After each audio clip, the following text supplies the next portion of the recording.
Hello students, आज हम आपको औद्योगिक विवाद अधिनियम 1947 के अंतर्गत जो श्रमिक विधियां हैं उनमें हमारा ये चल रहा है औद्योगिक विवाद अधिनियम 1947। इसके अंतर्गत एक टॉपिक है बोर्ड, न्यायालय व अधिकरणों को विवादों का निर्देश, reference of disputes to board, court and tribunals. संदर्भ अथवा निर्देशन का अभिप्राय यह है कि औद्योगिक विवाद से संबद्ध पक्षकार अपने विवादों के संदर्भ में कोई वाद प्रत्यक्ष रूप से न्यायालय में प्रस्तुत नहीं कर सकते हैं, बल्कि समुचित सरकार इस प्रयोजन हेतु श्रम न्यायालयों अथवा औद्योगिक अधिकरणों में पक्षकारों के बीच उत्पन्न और औद्योगिक विवाद पेश कर सकती हैं। यह प्रक्रिया देश में विद्यमान सामान्य न्यायिक व्यवस्था से पूर्णतया भिन्न है। औद्योगिक विवादों के न्याय निर्णय हेतु न्यायालयों में निर्देशन अथवा संदर्भ प्रस्तुत करने के लिए समुचित सरकार को अधिकृत किया गया है। औद्योगिक विवादों का निर्देशन न केवल न्याय निर्णय हेतु श्रम न्यायालय अथवा औद्योगिक अधिकरण को प्रस्तुत किया जाता है, बल्कि समझौता कार्यवाही के लिए भी समझौता अधिकारी अथवा समझौता बोर्ड को संदर्भित किया जा सकता है। औद्योगिक विवाद अधिनियम 1947 की धारा 10 बोर्ड, न्यायालयों तथा औद्योगिक अभिकरणों को न्याय निर्णय हेतु निर्देशन से संबंधित उपबंध प्रस्तुत करती है। अधिनियम के अंतर्गत समुचित सरकार द्वारा निर्देशन प्रस्तुत करने से पूर्व यह परीक्षण करना आवश्यक होगा कि क्या वास्तव में औद्योगिक विवाद अस्तित्व में है अथवा औद्योगिक विवाद उत्पन्न होने की कोई आशंका है। एक केस है वीरेंद्र भंडारी बनाम राजस्थान राज्य परिवहन निगम 2002 सुप्रीम कोर्ट। इस केस में उच्चतम न्यायालय ने यह कहा है कि धारा 10 के अधीन किए जाने वाले निर्देशन का उद्देश्य मुख्यतः औद्योगिक शांति स्थापित करना है, न कि दो निजी पक्षकारों के मध्य उत्पन्न औद्योगिक विवादों का मात्र न्याय निर्णय। कुल मिलाकर के उनके बीच में शांति स्थापित करना इसका मुख्य उद्देश्य है। बोर्ड, न्यायालय व अभिकरणों को विवादों का संदर्भ। अधिनियम की धारा 10(1) यह उपबंधित करती है कि यदि समुचित सरकार की दृष्टि में कोई औद्योगिक विवाद अस्तित्व में है अथवा उसकी आशंका हो गई है तो यह लिखित आदेशों द्वारा निम्न कार्यवाही कर सकती है। फर्स्ट, औद्योगिक विवाद को निपटाने हेतु बोर्ड को निर्देशन प्रस्तुत किया जा सकता है। सेकंड, विवाद से संबंधित किसी विषय की जांच हेतु किसी जांच न्यायालय को निर्देशन प्रस्तुत किया जा सकता है। थर्ड, यदि कोई औद्योगिक विवाद अधिनियम की द्वितीय अनुसूची में वर्णित किए गए हैं तो विवाद से संबंधित या उसकी सुसंगति में प्रतीत होने वाले किसी विषय को न्याय निर्णय हेतु श्रम न्यायालय को सुपुर्द किया जा सकता है।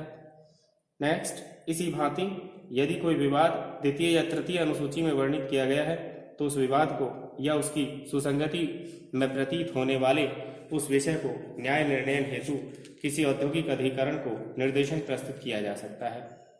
अधिनियम की धारा 10(1) के परंतुक में यह विवरण प्रस्तुत किया गया है कि यदि कोई विवाद तृतीय अनुसूची में निर्दिष्ट किया गया है लेकिन यह विवाद 100 से अधिक कर्मकारों को प्रभावित नहीं करने वाला है और यदि समुचित सरकार उचित समझती है तो वह विवाद श्रम न्यायालय को न्याय निर्णय हेतु सुपुर्द किया जा सकता है। इस संबंध में यह भी उपबंधित किया गया है कि यदि विवाद का संबंध किसी जन उपयोगी सेवा से है और अधिनियम की धारा 22 के अंतर्गत हड़ताल या तालाबंदी का नोटिस दिया जा चुका है,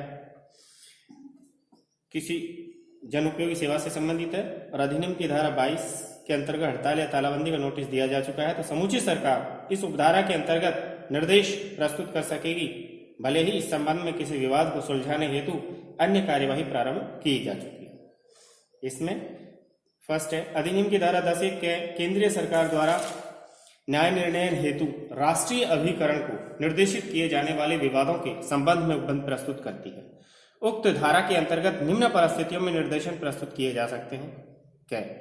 यदि कोई औद्योगिक विवाद अस्तित्व में है या उसके उत्पन्न होने की आशंका बनी हुई है। उस विवाद में कोई राष्ट्रीय महत्व का प्रश्न अंतर्निहित है। विवाद इस प्रकृति का होना चाहिए कि उसे एक से अधिक राज्यों में स्थित औद्योगिक प्रतिष्ठानों का हित निहित हो अथवा ऐसे संस्थान उस विवाद से प्रभावित हो। यदि केंद्रीय सरकार ये आवश्यक समझती है कि उक्त विवाद का न्याय निर्णय राष्ट्रीय अभिकरण द्वारा किया जाना उपयुक्त होगा। उपयुक्त परिस्थितियों में समुचित सरकार किसी भी समय लिखित आदेश द्वारा किसी भी विवाद को राष्ट्रीय अधिकरण को निर्देशित कर सकती है, चाहे वह विवाद द्वितीय अनुसूची में निर्दिष्ट किया गया हो अथवा तृतीय। अधिनियम की धारा 10(2) यह उपबंध प्रस्तुत करती है कि निम्न दशाओं अथवा परिस्थितियों में समुचित सरकार को औद्योगिक विवाद अनिवार्य रूप से निर्देशन करना हो।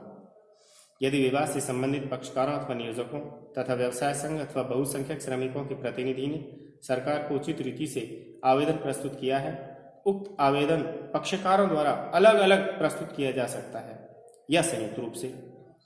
सेकंड, लेकिन समुचित सरकार को निर्देशन से पूर्व इस बात की संतुष्टि करनी होगी कि आवेदन करने वाले व्यक्ति प्रत्येक पक्षकार की बहुसंख्या का प्रतिनिधित्व करते हैं। उपयुक्त दोनों शर्तों की अनुपालना करने पर समुचित सरकार किसी औद्योगिक विवाद को बोर्ड, जांच न्यायालय, श्रम न्यायालय, औद्योगिक अधिकरण अथवा राष्ट्रीय अधिकरण को निर्देशित कर सकती है। जिस आदेश द्वारा किसी औद्योगिक विवाद को धारा 10(2) के अंतर्गत किसी श्रम न्यायालय, अधिकरण या राष्ट्रीय अधिकरण को निर्देशित किया जाता है, उसी आदेश में वह अवधि भी शामिल होगी जिसके अंदर श्रम न्यायालय, अधिकरण या राष्ट्रीय अधिकरण को ऐसे विवाद के बारे में अपना पंचायत समुचित सरकार को प्रेषित करना होगा।